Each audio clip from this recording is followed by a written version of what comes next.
सर्वांच्या चरणी मस्तक ठेवून तुमचा सर्वांचा कृपाशीर्वाद असाच पाठीशी राहू द्या। जरी कोणाला राग येत असेल तर तरी तुमचं सगळ्यांचं नाव एका उखाण्यामध्ये घेतो म्हणजे टेन्शन राहणार नाही। घेऊ का उखाणा महिला मंडळ? घेऊ ना? हा, पण ऐका, सध्याच्या काळामध्ये उखाण्याच्या लय पद्धती निघल्यात महाराज। एखाद्या नवरीचं नवीन लग्न व्हावं आणि नवीन लग्न झाल्याच्या नंतर तिला उखाणा घ्यायला हवा। ऐका, एवढा सुंदर उखाणा घेते, एवढा सुंदर उखाणा घेते, उखाणा लक्ष देऊ नका बरं का। येत होते जात होते खिडकी वाटे पाहत होते, खिडकीला 3 तारा, पानं खाते करा करा, अडकी देता घुंगरं बारा, ते कोणाला व्यापारी व्यापारीने दिली सुपारी, सुपारी नेते वाण्याला हांडा नेते, पाण्याला पाणी आणते, वाड्यात टाकते वाड्यात वाडे, 7 वाड्या वाड्यात पलंग पलंग, गादी गादीवर उशी उशीवर बशी बशीत कप, कपात घडी घडेडीत वाजला एक मी ज्ञानोबा तुकोबारायांची लेख। ऐका, नवीन लग्न झालेल्या नवरीला असं नाव घ्यायला लावायचं। आणि आता ऐका, अर्ध्यात निम्म्यात संसार आला की मग नाव घ्यायला लावायचं। मग कशी नाव घेणार माहिती का? बटन तुटलं बटव्याचं नाव ऐका बरं, बटन तुटलं बटव्याचं आणि काय नाव घ्या त्या सटव्याचं, अरे बाबा लक्षात घ्या, असं नाव घेणार। पण नाव कसं घेतो लक्ष दे नाही का बरं का। पांडुरंगाच्या चरणी फुलं वातो वाकून, पांडुरंगाच्या चरणी फुलं वातो वाकून, आणि तुम्हा सर्वांचं नाव घेतो ज्ञानोबा तुकोबारायांचा मान राखून विठ्ठल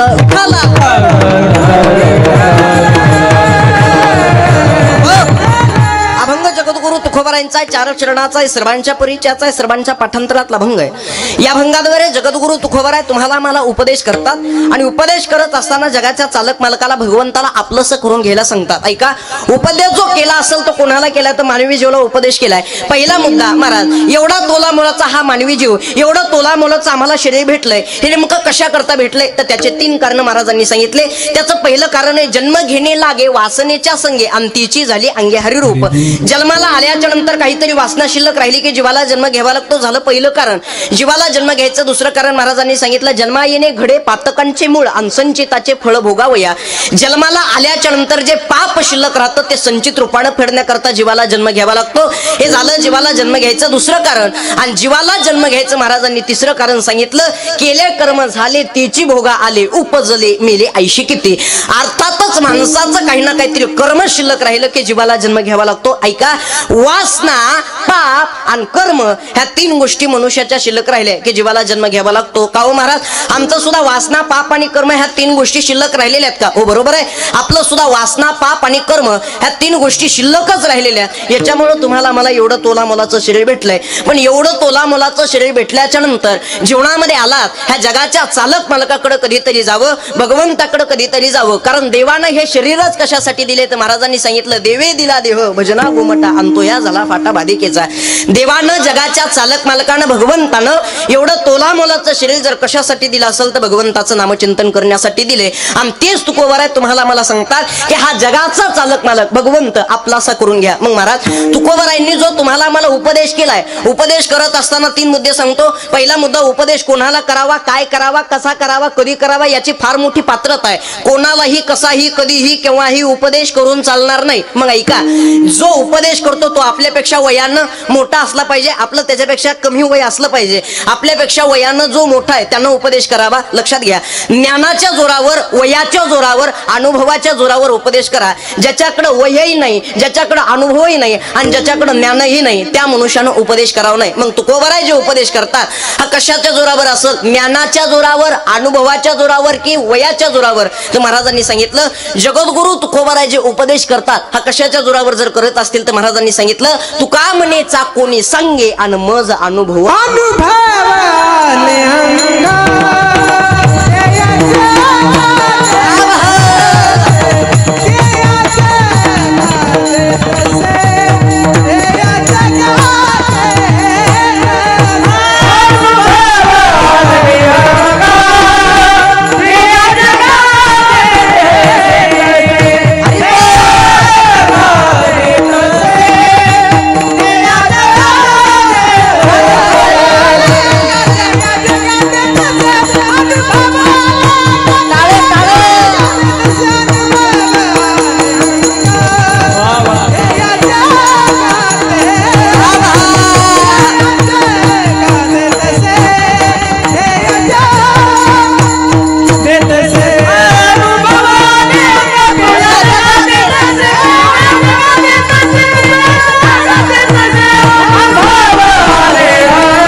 आणतो या जगात देत असे, याचा अनुभव मी अगोदर घेतलाय आणि मगच तुम्हाला मी उपदेश करतोय. लक्षात घ्या, जगद्गुरु तुकोबाराय तुम्हाला मला उपदेश करतात आणि उपदेश करत असताना महाराजांनी सांगितलं की हा जगाचा चालक मालक हा भगवंत आपलासा करून घ्या.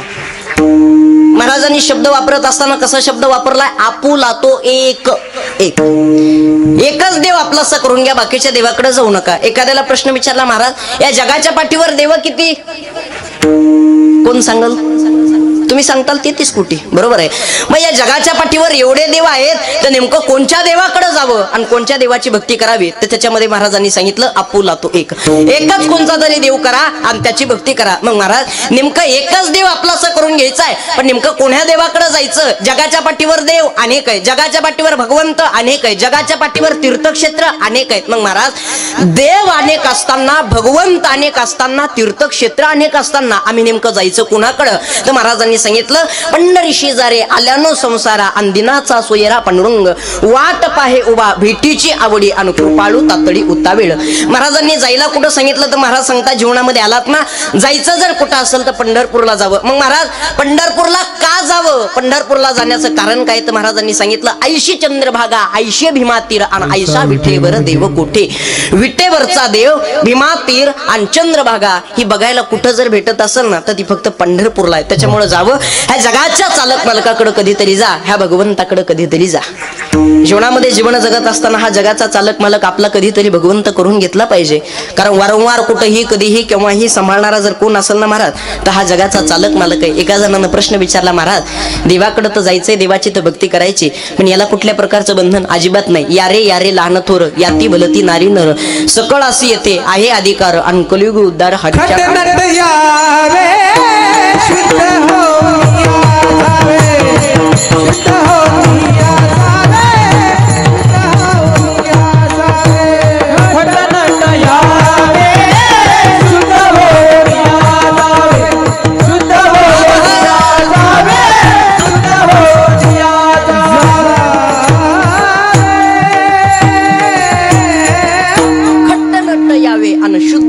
जावे. ऐका, कुणीही या भगवंताचं नामचिंतन करायचंय. वय झाल्याच्या नंतर या, लहानपणात या किंवा तरुणपणात या, पण या आणि परमार्थ करा. महाराजांनी सांगितलं कामामध्ये काम आणि काही म्हणा राम राम. कामामध्ये काम केलं पाहिजे आणि काहीतरी राम राम म्हणलं पाहिजे. आता या वयात मी कीर्तन करतो, या वयात मी धोतर घालतो, तर मला सुद्धा लोक म्हणतात महाराज या वयात मी दिसायला बारीक आहे ना, मी दिसायला बारीक असल्यामुळे मला महाराज सुद्धा कोण म्हणत नाही. महाराज हा खरं सांगायचं, मी महाराज म्हणून तरी वाटतो का? नाही. मग का पोत्राचे का? हा असं काही म्हणतं का? बघा महाराजच आहे ना. महाराज म्हणलं की दाढी गाडी आणि बॉडी असली पाहिजे. बघा भगवंताच्या कृपाशीर्वादानं, तुमच्या सगळ्यांच्या कृपाशीर्वादानं फक्त तेवढी गाडी बघा, बाकी दाढी नाही बॉडी नाही. त्याच्यामुळे माझं वजनच पडत नाही. काय माणसं वजनदार असतात. ओंकार महाराज लबाड बोलणार नाही. आमच्या गावात एक 1.5 क्विंटलची बाई, 1.5 क्विंटलची बाई, आणि तिच्या घरामध्ये चोर घुसले. काय मराय जावा का तिच्या घरात चोर आहे ना? सांगा बरं. तिच्या घरात चोर घुसले आणि चोर जसे घरात गेले तशी बाईला जाग आली. बाईला जाग आली की एक चोर ह्या हातात धरला, एक चोर ह्या हातात धरला, खाली पडले आणि अंगावर बसले. आणि अंगावर बसून पोराला म्हणली पप्या जाय पटकन, म्हणली जाय पोलिसाला बोलून. आणि पप्या बाहेर गेला आणि परत मध्ये आला आणि मध्ये आल्याच्या नंतर म्हणतो मम्मी चप्पलच सापडा नाही. चोर म्हणला माझी घालून जाय पण पोलिसाला बोलून. असे वजनदार माणसं असतात बघा, त्यामुळे आपलं वजनच पडत नाही. बघा लक्षात घ्या. ऐका, परमार्थ करायचं ना, याला कुठल्या प्रकारचं बंधन नाही. वय झाल्याच्या नंतर या, लहानपणात या किंवा तरुणपणात या, पण या आणि परमार्थ करा. ह्या जगाच्या चालक मालकाकडे जायचंय ना, भगवंताकडे जायचं ना, याला कुठल्या प्रकारचं बंधन नाही. दादा जीवन जगत असताना काही अनेक दुसऱ्या काही गोष्टी करायच्या असतील तर तिथं मात्र बंधन आहे, पण परमार्थ जर करायचं असेल तर तिथं कुठल्या प्रकारचं बंधन नाही. परमार्थ करायचा, जगाच्या चालक मालकाकडे जायचंय. लहानपणात या, वय झाल्याच्या नंतर या किंवा तरुणपणात या, पण या आणि काहीतरी परमार्थ कधीतरी करा. ह्या जगाच्या चालक मालकाकडे भगवंताकडे जाणं गरजेचं आहे. कारण इथं जेवढा आनंद आहे, इथं जेवढी मजा आहे ना, इथल्यासारखा आनंद आणि इथल्यासारखी मजा दुसरीकडे कुठं नाही महाराज. म्हणून सांगितलं स्वर्गी चामर इच्छिता ती देवा. आणि महाराज म्हणले मृत्यू लोकी व्हावा जन्मामा. कशामुळं? हा सुख सोहळा स्वर्गी नाही. हा जो सुख सोहळा आहे ना, हा कुठे? हा स्वर्गात सुद्धा नाही. हा बघायला कुठं भेटत असेल तर हा फक्त इथं बघायला भेटतो. जगाच्या चालक मालकानं भगवंताने एवढं तोलामोलाचं शरीर दिलंय. वारंवार कुठेही कधीही केव्हाही सांभाळणारा जर कोण असेल ना, तर हा जगाचा चालक मालक आहे, हा भगवंत आहे. त्यामुळे ह्या जगाच्या चालक मालकाकडे भगवंताकडे कधीतरी जा. एवढा मोठा कोरोनाचा काळ होता, एवढा मोठा. किती मोठा होता? तुम्ही मला सांगा, ह्या कोरोनाच्या काळामध्ये किती लोक गेले का नाही? बरेचसे लोक गेले. पण तुम्ही मला सांगा, एवढ्या मोठ्या कोरोनाच्या काळामध्ये बरेचसे लोक सुद्धा जाऊन भगवंताच्या कृपाशीर्वादानं, देवाच्या साधू संतांच्या कृपाशीर्वादानं एवढ्या मोठ्या कोरोनाच्या काळामधून तुम्ही आम्ही वाचलोय. कधीतरी देवाकडे जावं, देवाला हात जोडावे, देवाला कधीतरी सांगावं, देवा बरवे झाले आजीवरी, नाही पडिलो मृत्यूच्या हरी, वाचून आलो येथवरी आणि उरले ते हरी तुम्हा समर्पण. देवा जेवढं आयुष्य उरलंय का तेवढं सगळं भगवंताच्या चरणी समर्पित करावं. या जीवनामध्ये काही राहिलेलं नाही. आणि या कोरोनामध्ये काय झालं माहितीये का? रोग होऊन कमी मेले, भीतीनं सगळ्यात जास्त गेले. कारण सरकारनं नियमच तसा काढला होता, खोकला की ठोकला. त्याच्यामुळे काही जण खोकला दाबू मेले. कधी जाहीर कधी गचकन म्हणून सुद्धा मिळ लागत नव्हतं महाराज. गेले ह्या कोरोनाच्या काळामध्ये बरेचसे लोक गेले. आणि एवढ्या मोठ्या कोरोनाच्या काळामधून तुम्ही वाचलोय. ऐका, जीवन जगत असताना ह्या जगाच्या चालक मालकाकडे भगवंताकडे कधीतरी जा. पंढरपूरला जायला सांगितलं महाराजांनी. ऐका, काही बाकी तीर्थक्षेत्राला जर जायचं असेल तर तिथं मात्र नियम आहे. ऐका, काही तीर्थक्षेत्राला जर जायचं असेल तर तिथं मात्र नियम आहे. काशीला जर जायचं असेल तर शास्त्रात असा नियम आहे, स्वतःच्या आई वडिलाला घरी ठेवून नवरा बायकोनं कधीच काशीला जायचं नाही. प्रमाण देणार आहे, माय बाप केवळ काशी अंतिनी न जावे तीर्थाशी. स्वतःच्या आई वडिलाला घरी ठेवून नवरा बायकोनं कधीच काशीला जायचं नाही. हो, आणि काशीहून आले की अख्ख्या गावात करी थिंडत, म्या काशी केली, म्या काशी केली, म्या काशी केली. एखाद्यानं चहा केला ना, मी बशी चहा घेत नाही, मग बुटात घे, काशीला गेलता ना तू. ऐका, पण ऐका, शास्त्रामध्ये असा नियम आहे, स्वतःच्या आई वडिलाला घरी ठेवून नवरा बायकोनं कधीच काशीला जायचं नाही. पण महाराज, पंढरपूरला जायचं तर तिथं मात्र कुठल्या प्रकारचा नियम आहे का? आहे, बोलत चला माझ्याशी. पंढरपूरला जायचं तिथं मात्र कुठल्या प्रकारचा नियम आहे? अजिबात नाही. थोडक्यात सांगतो, तिथं एक बायको नाही, तिथं दोन बायका जरी घेऊन गेले तरी नियम नाही. पण असले तर घेऊन जा, लक्षात घ्या. ऐका, पंढरपूरला जायचं तिथं मात्र नियम नाही. बाकी तीर्थक्षेत्राला जायचं तिथं मात्र नियम आहे. त्याच्यामुळे महाराजांनी सांगितलं, ऐकाकडे जीवनामध्ये आलात ना तर जायचं जर कुठं असेल तर ह्या जगाच्या चालक मालकाकडे पंढरपूरला जावं. एकच कोणता तरी देव आपला असा करा, आपुला तो एक देव करून घ्यावा. काही जण म्हणले, महाराज नाही जर आम्ही करून घेतला तर नेमकं काय होईल? तेने विना जीवा सुकून होईल, जीवनामध्ये सुख भेटणार नाही. मनुष्य जन्माला आल्यापासून मरेपर्यंत आशा जर कशाची करत असेल तर फक्त सुखाची. देवा मला हे पाहिजे, देवा मला ते पाहिजे, देवा मला धन द्या, देवा मला श्रीमंती द्या, देवा मला पैसा द्या. मनुष्य जन्माला आल्यापासून मरेपर्यंत फक्त आशा कशाची करतो? तो सुखाची. ऐका, काहींच्या जीवनामध्ये दुःख आहे, काहींच्या जीवनामध्ये सुख आहे ना, तर देवाला कधीच नाराज करू नका. देवावरती कधीच तुम्ही नाराज होऊ नका. तुमच्या जीवनामध्ये दुःख आलं तर देवाकडे जाऊन कधीच देवाला म्हणू नका की देवा तुझं मी काय केलं की एवढं दुःख माझ्या पदरात घातले. अजिबात देवाला कधी काही म्हणू नका. ऐका, तुमच्या जीवनामध्ये कधी दुःख आहे, तुमच्या जीवनामध्ये कधी सुख आहे ना, तर हे केलेल्या कर्माचं फळ आहे. कर्म करत असताना माणसानं चांगलं करावं. केले कर्म झाले तीची भोगा आले आणि उपजले मिले ऐशे किती. दादा, देवानं काहीच केलेलं नाही, तुमचं जसं कर्म होतं ना त्या कर्माचं फळ आहे ते भोगायला आलाय. त्यामुळे माणसानं कर्म करत असताना चांगलं करावं. कर्म करायचं जर असेल ना तर कर्म चांगलं करावं. जीवनामध्ये मनुष्याला जर मोठं जर व्हायचं असेल ना तर याच्याकरता प्रारब्ध लागतं. नुसतं प्रारब्ध असून जमत नाही, त्याला प्रयत्नाची जोड असावी लागते. प्रयत्न आणि प्रारब्ध दोन्ही जर असेल तर मनुष्य जीवनामध्ये मोठा होतो बरं का. फक्त जोड कशाची असावी लागते? प्रयत्नाची आणि प्रारब्धाची. काहींकडे प्रयत्न आहे तर प्रारब्ध नाही, काहींचा प्रारब्ध आहे तर प्रयत्न नाही. जीवनामध्ये काहींकडे ज्ञान आहे, काय जीवनामध्ये काहींकडे ज्ञान आहे पण भक्ती नाही, काहींकडे भक्ती तर ज्ञान नाही, काहींकडे ज्ञान सुद्धा आहे भक्ती सुद्धा आहे तर प्रेम नाही. या जगात असं चाललंय, एकाकडे एक आहे तर ते दुसऱ्याकडे नाही. मी प्रमाण देणार आहे, कोटे काही एक आहे आणि एक नाही. आता मला कीर्तन येतं तर गायन अजिबात जमत नाही. ज्याला गायन येतं त्याला कीर्तन येत नाही, ज्याला कीर्तन येतं त्याला पखवाज येत नाही, ज्याला पखवाज येतो त्याला गायन येत नाही, आणि ज्याला काहीच येत नाही त्याला लोकांची निंदा केलीशी जमतच नाही. हे गणितच आहे मारा. निंदा केलीशी जमतच नाही. त्रास देणारे सुद्धा जीवनामध्ये भरपूर असतात आणि मला असं वाटतं जीवनामध्ये त्रास देणारे सुद्धा असावे. निंदकाचे घर असावे शेजारी. निंदकाचं घर शेजारी असणं गरजेचं आहे. एक वाक्य सांगताय का, जब तक जिंदा हो तब तक निंदा से मत डरो. वाक्य लक्षात ठेवा, जब तक जिंदा हो तब तक निंदा से मत डरो. लोग निंदा उसी की करते हैं जो जिंदा है, तारीफ तो लोग मरने के बाद करते हैं. अरे मनुष्य जोपर्यंत जिवंत आहे तोपर्यंत निंदाच करणार आहेत, पण गेल्याच्या नंतर तर म्हणतील ना होता दादा चांगला होता. अशा प्रत्येकाच्या जीवनामध्ये त्रास होतो. प्रत्येकाच्या जीवनामध्ये थोडीशी का होईना निंदा होते, थोडासा का होईना त्रास होतो. आणि ज्यानं त्रास सहन केला, ज्यानं संघर्ष सहन केला, हाच मनुष्य जगामध्ये मोठा होतो. दुसरं कोणीही या जगामध्ये मोठं होत नाही महाराज. संघर्ष. आता तुम्हाला असं वाटतं गुरुजी एवढा सुंदर पखवाज वाजवतात, ओंकार महाराज एवढं गोड गायन करतात, सोपं नाही महाराज. याच्या मागे काय संघर्ष आहे ना तो त्यांना विचारा. खाली बसल्या बसल्या नावं ठेवायला लय बरं वाटतं महाराज, पण इथं येऊन बघा हे सोपं आहे का? गायन करणं सोपं नाही, पखवाज वाजवणं सोपं नाही, आणि कीर्तन करणं सुद्धा सोपं नाही महाराज. हा, एवढ्याशा वयामध्ये आमचे शुभम महाराज पखवाज वाजवतात. ऐका काय महाराज, जीवनामध्ये जीवन जगत असताना परमार्थ करायचा आहे ना, आणि देव ज्ञानोबाराय कोणाला कशी कधी बुद्धी देतील ना, कोणाला कसा आशीर्वाद देतील ना, हे सांगता येणार नाही. ज्ञानोबारायांकडे जर बघितलं तर उगच नाहीत म्हणत ज्ञानोबारायांना, ज्ञानींची लाजे सदाकांचे मायबाप, योग्यांची माऊली आणि अनाथाची माय म्हणजे माऊली ज्ञानोबारा आहेत. कोणावरती कसा आशीर्वाद देतील ज्ञानोबारा हे कधी सांगता येणार नाही महाराज. ऐका, परमार्थ जर करायचा असेल ना, जगाच्या चालक मालकाकडे कधीतरी जायचंय ना, भगवंताकडे कधीतरी जायचं असेल ना, तर माणसानं मन निर्मळ ठेवावं. कधी कोणाच्या निंदा करू नका, कधी कोणाला त्रास देऊ नका. जीवनामध्ये जीवन जगत असताना कबीरदास महाराज सांगतात, निंदा मत करना किसी की आणि सच्ची बात हे कबीरजी की. कबीरदास महाराज सांगतात, निंदा कोणाची करू नका, पण मला असं वाटतं जीवनामध्ये एखादा का होईना निंदक असावा. ज्याच्या जीवनामध्ये निंदक आहे तो मनुष्य जीवनामध्ये फार मोठा आहे. ज्याच्या जीवनामध्ये निंदक आहे तो मनुष्य जीवनामध्ये फार मोठा आहे. चांगल्या रस्त्याला गतिरोधक आणि चांगल्या माणसाला विरोधक हे असतातच. प्रत्येकाच्या जीवनामध्ये थोडासा का होईना त्रास होतो. चला, विषय हा चाललेला आहे, माझा मुद्दा हा चाललेला आहे. सांगायचं तात्पर्य एवढंच होतं, मनुष्याला मोठं व्हायचं असेल ना, तर याच्याकरता प्रारब्ध आणि प्रयत्न असावे लागतं. प्रारब्धाची आणि प्रयत्नाची जर जोड असेल ना, तर मनुष्य जीवनामध्ये मोठा झाला म्हणून समजावं. फक्त काय लागतं? प्रयत्न आणि प्रारब्ध. ऐका, दोघ जण जंगलामध्ये गेले, रात्रीची वेळ होती, रात्रीच्या वेळी दोघ जण जंगलामध्ये गेले. अंधार झाला, महादेवाचं मंदिर होतं, त्या महादेवाच्या मंदिरामध्ये दोघ जण थांबले. आणि त्या महादेवाच्या मंदिरामध्ये दोघ जण थांबल्याच्या नंतर एक प्रयत्नवादी होता. जो प्रयत्नवादी होता तो म्हणला, प्रयत्न जर केले तर नक्कीच काही ना काहीतरी खायला भेटल. आणि दुसरा म्हणला, किती जरी प्रयत्न केले तर रात्रीच्या वेळे मंदिर जंगलात आहे, तुला काही खायला भेटणार नाही. जो प्रयत्नवादी होता तो प्रयत्न करू लागला.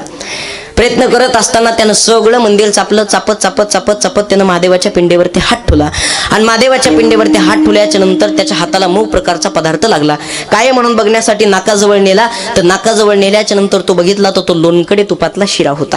तो शिरा त्याला खायला भेटला होता. तो शिरा खाऊ लागला, पण शिरा खात असताना त्या शिऱ्यामध्ये अधूनमधून खडे लागायचे. बघा काय लागायचे? खडे लागायचे. मग अधूनमधून खडे लागले की काय करायचं माहिती का? हा प्रयत्नवाला खडा दिसला की खडा घ्यायचा आणि जो बाहेर बसलेला त्याला फेकून हाणायचा. का? तू बस तसाच, मी प्रयत्न केले आणि मला खायला भेटलं. आणि जो बाहेर बसलेला होता ना, हा खडा आला की खडा घ्यायचा आणि खिशात घालायचा.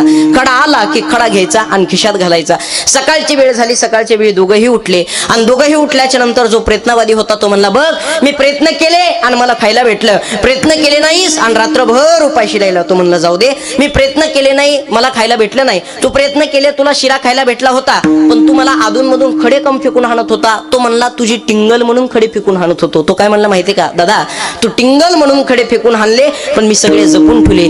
ते काय म्हणून बघण्यासाठी खिशातून काढले तर ते खडे नव्हते, ते हिरे होते. आता ऐका, ते हिरे कोणाला भेटले हो? जो बाहेर बसलेला त्याला. आता सांगायचं तात्पर्य एवढंच आहे, ज्यानं शिरा खाल्ला त्याचे प्रयत्न होते. ऐका, हा, ज्याला शिरा भेटला होता त्याचे प्रयत्न होते, आणि जो बाहेर बसलेला होता त्याला हिरे भेटले, त्याचं प्रारब्ध होतं. अर्थातच प्रयत्न आणि प्रारब्ध दोन्ही सोबत आलं ना तर मनुष्य मोठा झाला. तसंच आमच्या शुभम महाराजांचं प्रारब्ध आहे आणि गुरुजींचे प्रयत्न आहेत, म्हणून मनुष्य जीवनामध्ये मोठा आहे. अरे, मनुष्याला जर मोठं व्हायचं असेल ना तर याच्याकरता प्रयत्नाची प्रारब्धाची जोड असावी लागते. दादा, सहज कुणी मोठं होत नाही, सहज कुणी मोठं होत नाही. मोठं करण्यासाठी अगोदर कोणाचा तरी हात पाठीमागा असावा लागतो, जसा की मामाचा हात माझ्या पाठीशी आहे. सहज कुणी मोठं होणार नाही दादा, सहज कुणी मोठं होत नाही. जीवनामध्ये जीवन जगत असताना माझा विषय हा चालला होता, मुद्दा हा चालला होता. सांगायचं तात्पर्य एवढंच आहे, जे तुमच्या जीवनामध्ये काही जे असेल ना हे फक्त कर्म केलेलं आहे. त्यामुळे माणसानं कर्म करत असताना चांगलं करावं. प्रारब्ध कर्म हे एकच आहे, फक्त कर्म प्रारब्ध चांगलं करावं. माणसानं जीवन जगत असताना कर्म जर चांगलं केलं तर प्रारब्ध आहे, आणि प्रारब्ध जर चांगलं असेल तर त्याचं फळ सुद्धा चांगलंच भेटणार आहे.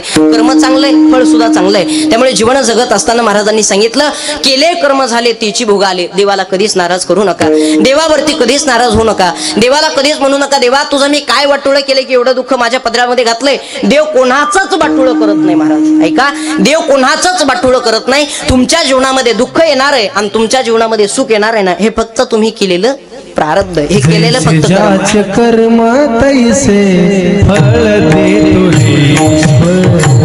जैसे जाचे कर्म तैसे फळ देतो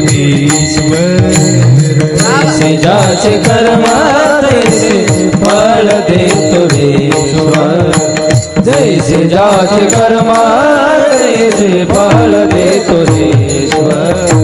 जगी जीवनाचे सार घ्यावे सत्वर जगी जीवनाचे सार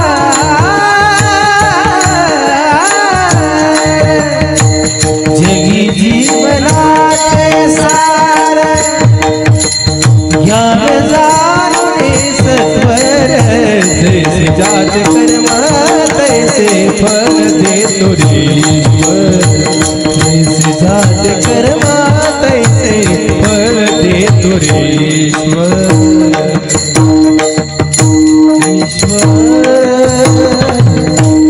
काय म्हणले महाराज? जैसे ज्याचे कर्म तैसे फळ देतो रे ईश्वर. हा जगाचा चालक मालक भगवंत फळ कशामुळे देणार आहे? कर्मावरती फळ देणार आहे. त्यामुळे कर्म करत असताना चांगलं करा. ऐका, एखाद्या वेळेस देव तुम्हाला मला माफ करल. लक्षात घ्या, एखाद्या वेळेस जगाचा चालक मालक भगवंत देव तुम्हाला मला माफ करल, पण मनुष्यानं केलेलं कर्म हे मनुष्याचं कर्म मनुष्याला कधीच माफ करणार नाही. त्यामुळे कर्म करत असताना चांगलं करा.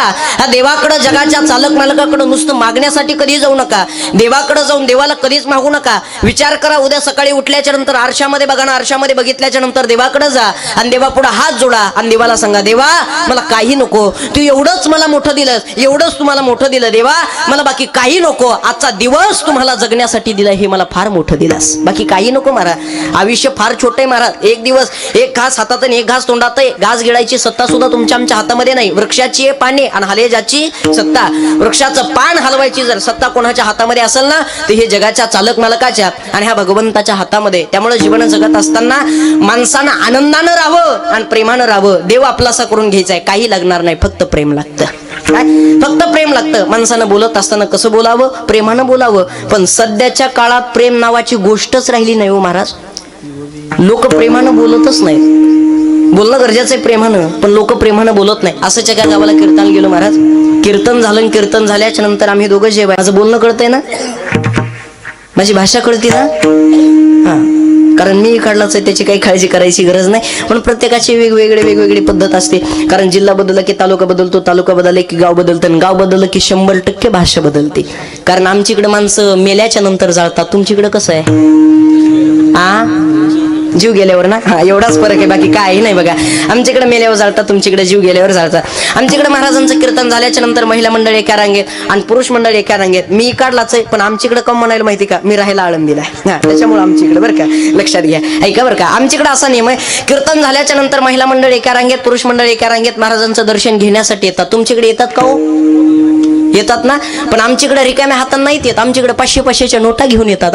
हा, बया म्हणत्या, माय महाराज तर पैसे मागायलाय. महिला मंडळ टेन्शन घेऊ नका, मी कानातलं घेतो, मी नाकातलं घेतो, मी मणी घेतो. असंच एका कीर्तनामध्ये म्हणलं मी मणी घेतो. एका बाईनं मला काळे मणी दिले. का आता हानू घ्यावं का सांगा बरं. असे वाकडे चालतात महाराज काही जण. एक जण हॉटेलमध्ये गेला, हॉटेलमध्ये, आणि हॉटेलमध्ये गेल्याच्या नंतर हॉटेलवाला मला इकडे, ते मला काय, ते मला तुझ्याकडे गरम काय, ते मला चहा नाही, मला त्याच्यापेक्षा गरम काय, ते मला पुरी भाजी नाही, मला त्याच्यापेक्षा गरम काय, ते मला उत्तप्पा आहे नाही, मला त्याच्यापेक्षा गरम काय. त्याला जर राग आला आणि रागाच्या भरात काय म्हणलं माहितीये का, माझ्याकडे सगळ्यात जास्त गरम इस्तू म्हणला. इस्तू हे इस्तू म्हणला की हे लगेच कसं करतो, आणि एक प्लेट इस्तू.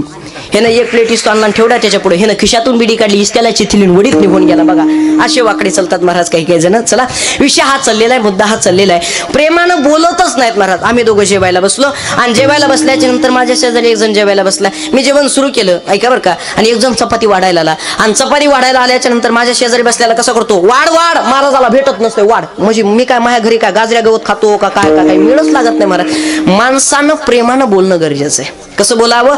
माणसानं प्रेमानं बोलावं. प्रेमानं बोलल्याच्या नंतर काही होतं महाराज. काय प्रेमानं बोलल्याच्या नंतर काही होतं महाराज. ऐका बरं का, आजी वैभव दादा, तुम्ही मला ही आजची 21 तारीख दिली ना, हेच तुमच्या तारखेविषयी 8 दिवस अगोदर मला एका गावचा फोन आला. आता गावाचं नाव नाही सांगत मी तुम्हाला.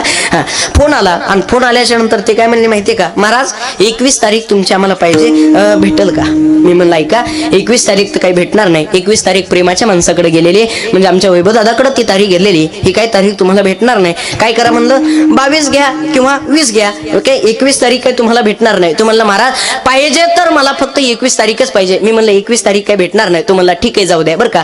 त्यानं फोन ठेवला, पण खिशामध्ये फोन ठेवताना त्यानं फोन फोन कट नाही केला बरं का. हा फोन तसाच खिशामध्ये ठेवला. अशी कमिटी बसलेली होती. हा आपल्या इकडे कमिटी बसते बरोबर का नाही. सप्ताह जर करायचा असेल कीर्तन करा जर घ्यायचे असेल तर कमिटी बसते. हा तर कमिटी बसली आणि कमिटीमध्ये एक जण माणूस काय म्हणला माहिती का. आता ह्याला माहितीच नव्हतं की माझा फोन कटलेला नाही बरं का. हे लगेच दुसरा कसा करतो ठेव ठेव. हा लय कीर्तन करायला लय महाराजाला भाव लागायला त्या चैतन्य महाराजाला ठेव ठेव त्याचा बाप दुसरा.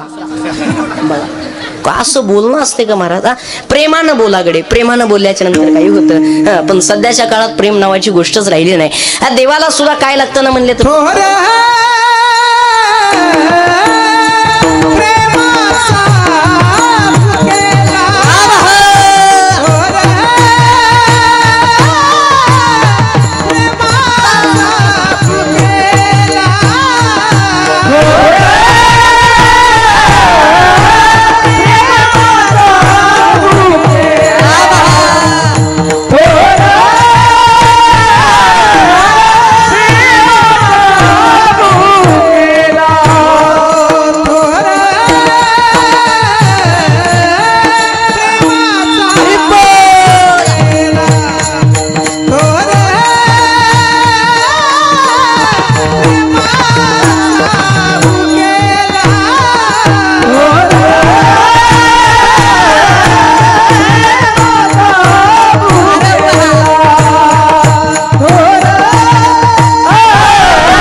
आज असं वाटायलंय की हा जो कार्यक्रम आहे ना आपल्या गावात नाही साक्षात पांडुरंगाच्या दरबारात चाललाय. काय काय आनंद आहे. एवढं गोड वातावरण आहे महाराज. हो गाणारे वाजवणारे सगळे चांगलेत महाराज. आणि सगळे जर चांगले असतील तरच कार्यक्रमाची मजा आहे. ऐकणारे सुद्धा चांगले असले पाहिजे. काही काही जण हसत नाहीत आणि बोलत नाहीत. काही तर नुसते अशी बघत येते.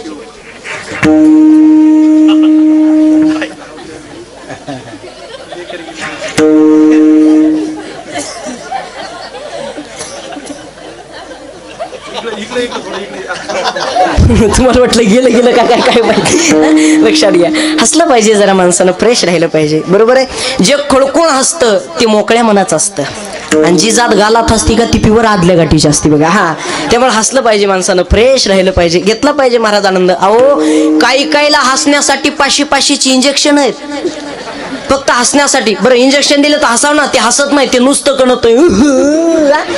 हसावं माणसानं. फ्रेश राहावं. घेतला पाहिजे महाराज आनंद. इथं आनंद आहे. इथं मजा आहे ना. इथल्यासारखा आनंद इथल्यासारखी मजा दुसरीकडे कुठं नाही. पण ऐका आनंद घेत असताना हा आनंद पचला बी पाहिजे. बरं आनंद पचाय काय लागते हो. बोला बोला. हा ताकद लागते. ताकदशिवाय आनंद पचतो का. अजिबात नाही. ऐका, आमच्या गावात एक 80 वर्षाच्या आजीला 10 लाखाची लॉटरी लागली आणि बँकेचे मॅनेजर म्हणले डायरेक्ट आजीला सांगतात आजी मरत्यान का, तो लॉटरी 10 लाखाची आणि आजी 80 वर्षाची. काळजी करू नका म्हणले. गावच्या कोतवालाकडे गेले. गावचा कोतवाल हुशार. गावचा कोतवाल आजीकडे गेला आणि आजीला सांगितलं, आजी जर तुम्हाला 10 लाखाची लॉटरी लागली तर तुम्ही काय करता? आजी म्हणल्या लागू शकत नाही. कोतवाल म्हणला योगायोगानं जर लागलाच तुमचा नंबर तर. आजी म्हणल्या आतापर्यंत लॉटरी लागली नाही, 70-80 वर्ष झाली लॉटरी लागणच कशी? कोतवाल म्हणला आजी चुकून हुकून जर लागलाच तुमचा नंबर तर काय करता? आजी बले हुशार होते. आजी काय म्हणले माहिती का, बाबा मला जर 10 लाखाची लॉटरी लागलीच तर त्यातले 5 लाख तुला, कोतवालच मिळाला. म्हणजे आनंद बसला का? नाही महाराज, आनंद पसण्यासाठी सुद्धा काय लागते म्हणले तर ताकद लागते. हा जो आनंद आहे ना, हा आनंद ताकदीशिवाय पचत नाही. विषय हा चाललेला आहे. भगवंताला जर काय लागत असेल तर प्रेम लागतं. ह्या जगाच्या चालक मालकाला जर काय लागत असेल तर प्रेम लागतं. या देवाला जर द्यायचं जर असेल तर फक्त प्रेम द्या. जीवनामध्ये जीवन जगत असताना या देवाला बाकी काही लागत नाही. तुमच्या मनामध्ये भाव ठेवा, तुमच्या मनामध्ये निष्ठा ठेवा. निष्ठावंत भाव भक्ताचा सुधर्म आणि निर्धार हे वर्म चुकू नये. मनामध्ये भाव ठेवा, मनामध्ये निष्ठा ठेवा. हा जगाचा चालक मालक भगवंत आपोआप आपला होईल. ऐका बरं, महिला मंडळ पुरुष मंडळ तुम्ही करताना उपस्थित आहे. आतापर्यंत तुम्ही असं कधी बघितलंय का मिठाच्या भरणीला मुंग्या लागलेल्या? मिठाच्या भरणीला मुंग्या लागतात? अजिबात नाही. मिठाच्या भरणीला कधी मुंग्या लागत नाहीत, पण साखरेचा एखादा जरी खडा असेल तर त्याला मुंग्या लागतात की नाही? साखरेच्या कडेला मुंग्या लागतात, मिठाच्या भरणीला कधी मुंग्या लागत नाहीत. वाक्य लक्षात ठेवा. आपला जर स्वभाव मिठासारखा जर खारट असेल ना तर एक जण सुद्धा आपल्या पाठीमागे उभा राहणार नाही. पण आपला जर स्वभाव साखरेसारखा जर गोड असेल ना तर जग आपल्या पाठीमागे लागल्याशिवाय राहणार नाही. स्वभाव ठेवत असताना माणसानं साखरेसारखा ठेवावा. स्वभाव ठेवत असताना माणसानं गोड ठेवावा. राहत असताना माणसानं प्रेमानं राहावं आणि आनंदानं राहावं. या देवाला काही लागत नाही, फक्त भाव लागतो. गिरिधरला लतो भाव का भूका, गिरिधरला लतो भाव का भूका, गिरिधरला लतो भाव का भूका, गिरिधरला लतो भाव का भूका,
सांगितलं गिरीधर लालतो भाव का भूका. ह्या देवाला, ह्या जगाच्या चालक मालकाला, भगवंताला फक्त काय लागत असेल ना तर फक्त भाव लागतो महाराज. रोजच्या रोज देवळामध्ये जाऊन देवाचं दर्शन करून काहीच उपयोग नाही. मनामध्ये जर निष्ठा नसेल, मनामध्ये जर श्रद्धा नसेल ना तर देव आपला कधीच होणार नाही. एक वाक्य सांगतो ऐका, ये जरूरी नहीं है कि आदमी हर दिन मंदिर जाए. ऐका हा, ये जरूरी नहीं है कि आदमी हर दिन मंदिर जाए, आदमी जहां भी जाए वह मंदिर बन जाए. अशी जर निष्ठा असेल ना महाराज, अशी जर श्रद्धा असेल ना तर जगाचा चालक मालक हा भगवंत आपलासा झाला म्हणून समजावं. ह्या देवाकडं कधीतरी जा. महाराजांनी सांगितलं आपुला तो एक देव करून घ्यावा आणि तिन्ही विना जीवा सुख नव्हे. नाही जर जगाचा चालक मालक भगवंत आपलासा जर करून घेतला ना तर जीवनामध्ये सुख भेटणार नाही. मनुष्य जन्माला आल्याच्या नंतर या संसारामध्ये प्रपंचामध्ये जर कशामध्ये असेल तर नुसता दुःखामध्ये. संसार करत असताना प्रपंच करत असताना त्या संसारात प्रपंचामध्ये नुसतं दुःखच आहे. महाराजांनी सांगितलं दुःख बांधवडी आहे हा संसार सुखाचा विचार नाही कोठे पलकट तो संसार आणि येते सार भगवंत. सार जर काही असेल तर फक्त भगवंताचं नामचिंतन सार आहे. संसार आणि प्रपंच जर कसा असेल तर फलकट आहे म्हणले हा काहीच कामाचा नाही. या संसाराच्या प्रपंचाच्या नादाला कधी लागू नका. वाक्य लक्षात ठेवा. संसार प्रपंच कितीही काटकसरीनं करा त्याच्यामध्ये मनुष्य भिकालाच लागतो. कितीही संसार काटकसरीनं करा त्यामध्ये मनुष्य भिकालाच लागणार आहे. फक्त संसार प्रपंच काटकसरीनं किती करा पण ऐका भगवंताचं नामचिंतन थोडं का होईना करा. एखाद्या दिवशी तरी कीर्तनाला येऊन बघा. एखाद्या दिवशी भागवत कथेला येऊन बघा. एखाद्या दिवशी रामकथेला येऊन बघा. इथं आल्याच्या नंतर वरती गेल्याच्या नंतर देव आपली बिलं काढतील. वर गेल्याच्या नंतर जगत असताना माणसानं चांगलं जगावं. जगत असताना आनंदानं जगावं. या संसारामध्ये प्रपंचामध्ये कधी राहू नका. ऐका आम्ही कार्यक्रमाला जाऊ लागलो 3-4 वर्ष अगोदरचं काळ आहे बघा. ओमकार महाराज आमच्या सोबत होते. ओमकार महाराज जगताप. आम्ही जाऊ लागलो इकडं कोकणामध्ये. आणि कोकणामध्ये जात असताना जरा ट्रॉफिक लागली आणि ट्रॉफिकमध्ये गाडी थांबली. आणि गाडी ट्रॉफिकमध्ये थांबल्याच्या नंतर एक भिकारी भीक मागण्यासाठी आला. आता थोडंसं लक्ष देऊन ऐका बरं का. लक्ष देऊन ऐकलं तरच कळलं नाहीतर तुमच्या डोक्याच्या वरून नाही हे मंडपाच्या वरून जाईल. फक्त लक्ष देऊन ऐका. झोपी गेलेले जागे व्हा. हा आणि आता लक्ष देऊन ऐका बरं का.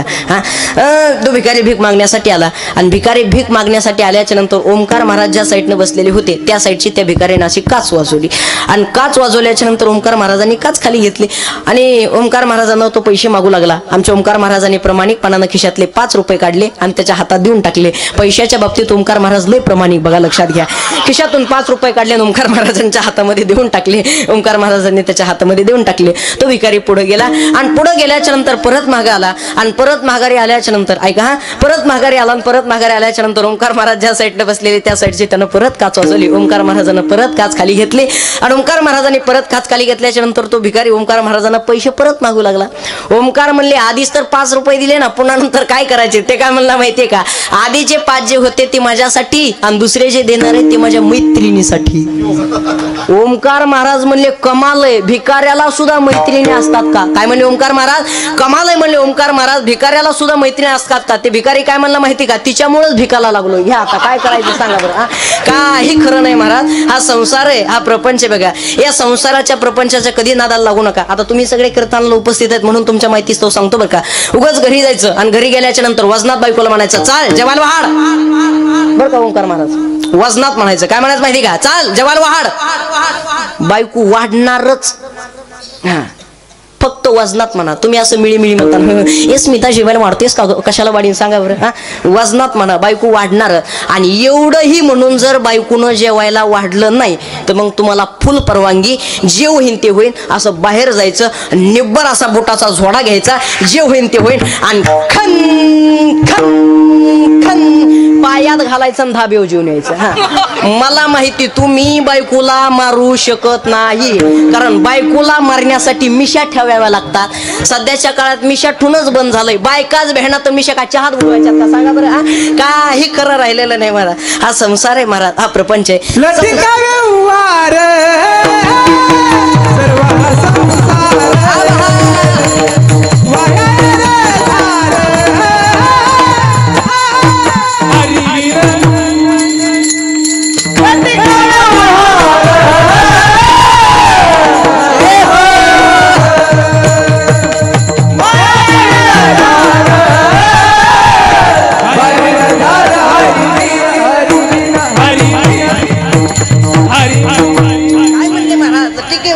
सर्व हा संसार वाया वेळ राहिली विना.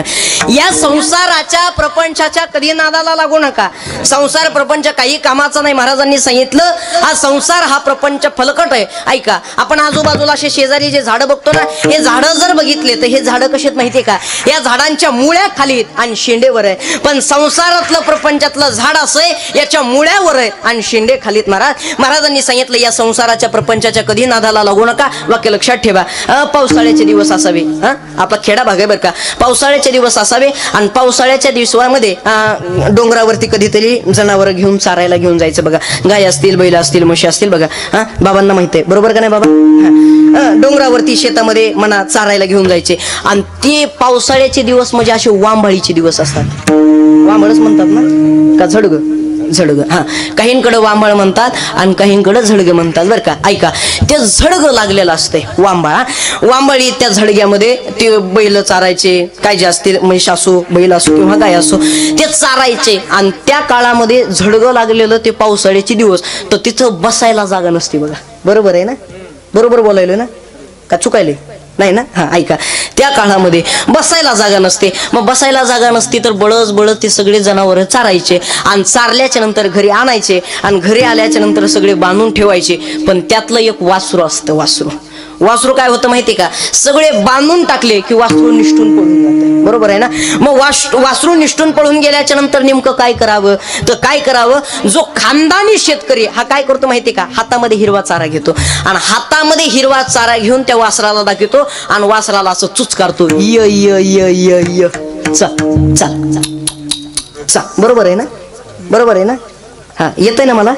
हा म्हणजे हे शिकलोय कशासाठी माहितीये का, कीर्तनं जरी एदा कदाचित जर बंद झाली तर शेती सुद्धा करता यावी याच्याकरता लक्षात घ्या. हा असं चुचकारायचं आणि चुचकारल्याच्या नंतर त्या हिरवळीला बघून वासरू जवळ आलं की हिरवळ टाकून द्यायची, वासराला धरायचं आणि बांधून टाकायचं. महाराजांनी सांगितलं असल्या जातीचा हा संसार आहे. मग महाराज ते वासरू, तो संसार, ते झडग, याचा नेमका काय संदर्भ ऐका बर का. लग्नाच्या दिवशी काय महाराज, काय ते मेकअप, काय ते वातावरण असतंय महाराज. त्या दिवशी नवरदेव असा फुल रेंज मध्ये असतो महाराज. उगाच नवरदेवाकडे जायचं, नवरदेवाला म्हणायचं राम राम. नवरदेव त्या दिवशी वजनात म्हणतो राम राम. हा आणि परत 6 महिन्यानं अर्ध्यात निम्म्या संसार आलाय की 6 महिन्यानं परत त्याच्या घरी जायचं आणि परत घरी गेल्याच्या नंतर परत त्याला म्हणायचं राम राम राम राम. निम्म्या काड्या उतरलेल्या असतात बघा. काही खरं नाही महाराज. असा संसार आहे, असा प्रपंच आहे. या संसाराच्या प्रपंचाच्या कधी नादाला लागू नका. एवढं जर कळालं नसेल तर अजून थोडं पुढे जाऊन सांगताय का. एक जण असा बारीक कठीण करून आला, बारीक आणि बारीक कठीण करून येऊन तो बायकोकडे गेला आणि बायकोला काय म्हणला माहिती का, का ग आज जरा मी बारीक कठीण करून आलो तर जरा मी तरुणच दिसायला असन. काय म्हणला ते बायकोला, आज जरा मी बारीक कठीण करून आलो तर जरा मी तरुणच दिसायला असन. बायको काय म्हणली माहिती का, चप्पी करून यायची ना, पाळण्यातले दिसला असतात. म्हणजे काही खरं नाही महाराज. हा संसार आहे, हा प्रपंच आहे. या संसाराच्या प्रपंचाच्या कधी नादाला लागू नका. दुःख बांधवडी आहे हा संसार, सुखाचा विचार नाही कुठे. रावणाकडे श्रीमंती कमी होती का महाराज, रावणाकडे भरपूर श्रीमंती होती. त्याच्या संसाराचा, त्याच्या प्रपंचाचा जर विचार करायचा झाला तर काय संसार होता, काय प्रपंच होता का. 1 लाख पोरं, 1.25 लाख नातू आणि 80,000 बायका, एवढी श्रीमंती, एवढा संसार, एवढा मोठा प्रपंच आहे, एवढं धन होतं. ऐका एका वेदाचे 4 खंड पाडणारा रावण आहे, ते वाचायचं म्हणलं तर एवढं जड जातं. सांगितलं तर आपल्या डोक्याच्या भरून जाईल. गजांतकम पुरांतकम मणिनी नाम मणिभूषण. एका वेदाचे 4 खंड पाडणारा रावण आहे, एवढा विद्वान रावण, एवढी श्रीमंती त्याच्याकडं. पण रावण शेवट वायाला गेला. लक्षात घ्या. ऐका लंकेमध्ये सोनं भरपूर होतं पण संस्कृती नव्हती, लंका जळाली. वाक्य लक्षात ठेवा. लंकेमध्ये सोनं भरपूर होतं पण संस्कृती नव्हती, लंका जळाली. द्वारकेमध्ये सुद्धा सोनं भरपूर होतं पण संस्कृती नव्हती, द्वारका बुडाली.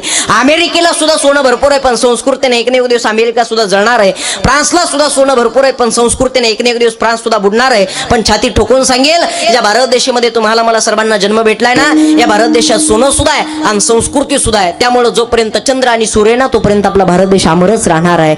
याच भारत देशामध्ये तुम्हाला मला जन्म भेटलाय. काय आमच्या भारत देशाची संस्कृती आहे का, अरे भूक लागली तर जेवण करणं ही प्रकृती आहे, भूक नसताना जेवण करणं ही विकृती आहे. वाक्य लक्षात ठेवा. भूक लागली तर जेवण करणं ही प्रकृती आहे, भूक नसताना जेवण करणं ही विकृती आहे. आणि घासातला घास दुसऱ्याला देणं ही माझ्या भारत देशातली संस्कृती आहे. आणि याच भारत देशामध्ये तुम्हाला मला सर्वांना जन्म भेटलाय. भाग्य महाराज आपलं. एवढं तुला मुलाचं जगाच्या चालक मालकानं भगवंतानं शरीर दिलंय. ह्या जगाच्या चालक मालकाकडं, ह्या भगवंताकडे कधीतरी जा. वारंवार कुठेही कधीही केव्हाही सांभाळणारा जर कोण असेल ना महाराज, तर हा जगाचा चालक मालक आहे. म्हणून महाराज सांगतात जीवनामध्ये आलात ना, या जगामध्ये अनेक देव असतील पण ह्या अनेक देवाकडे जाऊ नका. जायचं जर असेल तर एका देवाकडे जा, पांडुरंगाकडे जा आणि एकच कोणता तरी देव आपलासा करून घ्या. आणि नाही जर देव आपलासा करून घेतला तर तुमच्या जीवनामध्ये सुख भेटणार नाही. महाराजांनी अभंगाच्या प्रथम चरणात गाडी जर बघितली तर तुम्ही सुद्धा म्हणता महाराज ह्या गाडीमधून तुम्ही वाचलेच कसे आहे. आज तुमच्या समोर मी इथं उभा आहे ना, आज तुमच्या सगळ्यांच्या समोर मी कीर्तन सांगतो ना, माझ्या अंदाजानं हे कृपा आशीर्वाद जर माझ्या पाठीशी जर कोणाचा असेल ना तर हा फक्त जगाच्या बापाचा ह्या पांडुरंगाचा कृपा आशीर्वाद आहे. ज्ञानोबारांचा कृपा आशीर्वाद माझ्या पाठीशी आहे, त्याच्यामुळे आज मी तुमच्या समोर आहे. करता तो ज्ञानोबा आहे कृपा, करता तो जगाचा चालक मला कृपा करतो, संयम करतो, मला थोडासा संयम ठेवावा लागतो. ऐका, जीवनामध्ये जीवन जगत असताना प्रत्येकाच्या जीवनामध्ये थोडासा का होईना त्रास सहन करा. या जगामध्ये प्रत्येक जण म्हणत असेल मी जीवनामध्ये फार मोठा आहे, मी जीवनामध्ये फार मोठा आहे, मी जीवनामध्ये फार मोठा आहे. मोठं कोणाला म्हणावं? एखाद्याकडे फार मोठ्या मोठ्याल्या गाड्यात म्हणजे त्याच्यावरती त्याची श्रीमंती नाही काढली जाणार. एखाद्याच्या गळ्यामध्ये फार मोठ्या मोठ्याले सोन्याचे लॉकेट म्हणजे त्याच्यावरती नाही त्याची श्रीमंती काढली जाणार. एखाद्याकडे फार मोठ्या मोठ्याले बंगल्यात म्हणजे त्याच्यावरती श्रीमंती नाही काढली जाणार. या जगामध्ये सगळ्यात श्रीमंत जर मनुष्य कोण असेल ना तर ज्याच्या घरामध्ये मायन बापन त्या माईच्या बापाच्या चेहऱ्यावरती कायम हसू आहे ना, हा जगात सगळ्यात श्रीमंत मनुष्य तोय दादा, सगळ्यात श्रीमंत मनुष्य तोय. त्या आईवडिलाला सांभाळा, त्या आईवडिलाला कधीच विसरू नका. झालंय माझं कीर्तन, जास्त वेळ काय मी तुमचा घेणार नाही. जीवनामध्ये आलात ना, जीवन जगत असताना त्या माई बापाला कधीच विसरू नका. ऐका, आजचं जे कीर्तन आहे हे फक्त छोट्याल्या मुलांसाठी होतं आणि तरुण मुलांसाठी होतं. याच्यामुळं जीवनामध्ये जीवन जगत असताना माझ्यासारख्या बालकाकडे बघून आपल्या गावातले एखादा तरी बालक, माझ्यासारख्या बालकाकडे बघून आपल्या गावातले एखादा तरी तरुण गळ्यात पवित्र तुळशीची माळ घालावी आणि या लाईनीत टाळी घेऊन उभा राहावा. त्याच्यामुळे आजचं हे माझं बालकाचं कीर्तन आहे. माणसानं चांगलं जगा, आनंदानं जगा आणि प्रेमानं जगा, या जगण्याला खरा अर्थ आहे. झालंय माझं कीर्तन. जीवन जगत असताना कसं वागावं आणि कसं सांगावं, कसं जगावं हे फक्त आमच्या साधू संतांनी सांगितलं तुम्हाला मला. त्यामुळे संगत जर कोणाची करायची जर असेल ना तर साधू संतांची संगत करावी. एवढा तुम्ही आम्ही सर्व गावकऱ्यांनी एवढा अट्टहास केलाय ना, यासाठी केला होता अट्टहास शेवटचा दिस गोड व्हावा. कशामुळं तर काही ना काहीतरी तुमच्या आमच्या जीवनामध्ये बदल व्हावा याच्याकरता तुम्ही आम्ही एवढा अट्टहास केलाय. पण अट्टहास केल्याच्या नंतर काही ना काहीतरी संयम भेटावा थोडासा का होईना. मनुष्याच्या जीवनामध्ये तुमच्या आमच्या जीवनामध्ये संयम ठेवा. हा जगाचा चालक मालक हा भगवंत तुमच्या आमच्या पाठीशी सदैव राहणार आहे, तुमच्या आमच्या पाठीशी सदैव कृपा आशीर्वाद ठेवणार आहे. भगवंताच्या चरणी एवढंच मागणार आहे की जोपर्यंत चंद्र आणि सूर्य ना तोपर्यंत वेगळा कार्यक्रम तोला मोलाचा आपला असाच होत राहावा महाराज, असाच तोला मोलाचा कार्यक्रम होत राहावा. आणि या कार्यक्रमामध्ये एवढेच मोठ्या गुणीजन मंडळी कार्यक्रमाला येत राहावे, एवढे गुणीजन मंडळी कार्यक्रमाला येत राहावे. या कार्यक्रमामध्ये या कार्यक्रमाची शताब्दी व्हावी, शताब्दी. आणि त्या कार्यक्रमाच्या शताब्दीला असेच तुम्ही सगळे कीर्तनाला बसलेले असावे, असेच आमचे शुभम महाराज पखवाज वाजवण्यासाठी असावे, असेच गुरुजी समोर बसलेले असावे, असेच ओंकार महाराज कीर्तनात असावे आणि असंच माझं कीर्तन असावं. माहित नाही तेपर्यंत जगल का नाही सांगता येणार नाही. नाही काही नाही, असं भगवंताचा कृपा आशीर्वाद आहे. कोणी सांगू शकत नाही महाराज कधी जाणार आहे काय. हे सगळं हातात कोणाचे तर हे जगाच्या बापाच्या हातात आहे. त्यानं जर ठरवलं ना महाराज तर तुमच्या अगोदर आम्हाला सुद्धा नेऊ शकतो महाराज. फक्त त्याच्या हातामध्ये सगळा. जीवन जगत असताना आनंदानं जगा, प्रेमानं जगा आणि चांगलं जगा, या जगण्याला खरा अर्थ आहे. झालंय माझं कीर्तन. आजचं जे कीर्तन होतं फक्त छोट्याल्या मुलांसाठी होतं आणि तरुण मुलांसाठी होतं. याच्यामुळं माझ्याच नावावरती एक सुंदर अशा प्रकारचा संदेश आहे, एक सुंदर अशा प्रकारचा लेख तयार केलाय. ऐका भाविक मायबाप जिव्हाळा चैतन्याचा. हे कॅलेंडर प्रत्येकानं घरी घेऊन जा, हे तुम्हाला सर्वांना नम्रतेची विनंती आहे. हे कॅलेंडरची काही जास्त किंमत नाही, फक्त 20 रुपये या कॅलेंडरची किंमत आहे. हे कॅलेंडर प्रत्येकानं घरी घेऊन जा. समोर ब्रेझा गाडी लावलेली आहे, गाडीचा नंबर आहे 0770. गाडीकडे जावं आणि गाडीमधून कॅलेंडर घेऊन जावे, हे तुम्हाला सर्वांना नम्रतेची विनंती. अतिशय सुंदर अशा प्रकारचा लेख आहे. ऐका भाविक मायबाप जिव्हाळा चैतन्याचा. पाया पडून सांगतो जपा लेकरा बाळा, ऐका भाविक मायबाप जिव्हाळा चैतन्याचा. नको द्वेष नको मत्सर फुलवा नात्याचा माळा. ऐका भाविक मायबाप जिव्हाळा चैतन्याचा. बांधावरची भांडणं टाळा गुंफा प्रेमाच्या माळा. ऐका भाविक मायबाप जिव्हाळा चैतन्याचा. नको परिस्थितीचे कारण लेकरांना शिकवा धार्मिक शिक्षण व शाळा. ऐका भाविक मायबाप जिव्हाळा चैतन्याचा. जीव तोडून सांगतो हा जिव्हाळा चैतन्याचा. 4 ते 5 कडव्यामध्ये हा लेख हा संदेश तयार केलेला आहे. हे कॅलेंडर प्रत्येकानं घरी घेऊन जावं, हे तुम्हाला सर्वांना नम्रतेची विनंती. झालेली सेवा ज्ञानोबारांच्या चरणी, गुरुवरांच्या चरणी, भगवंताच्या चरणी, तुम्हा सर्वांच्या चरणी सेवा समर्पित करून इथेच मी माझ्या सेवेला पूर्णविराम देतो. मी माझ्या वेळेच्या पुढे गेलो त्याच्यामुळे तुमची सर्वांची मी पुन्हा एकदा माफी मागतो आणि इथेच मी माझ्या सेवेला पूर्णविराम देतो. एकदा सर्वांनी हाताने टाळी आणि मुखाने भजन करायचं. विठोबा रखुमाई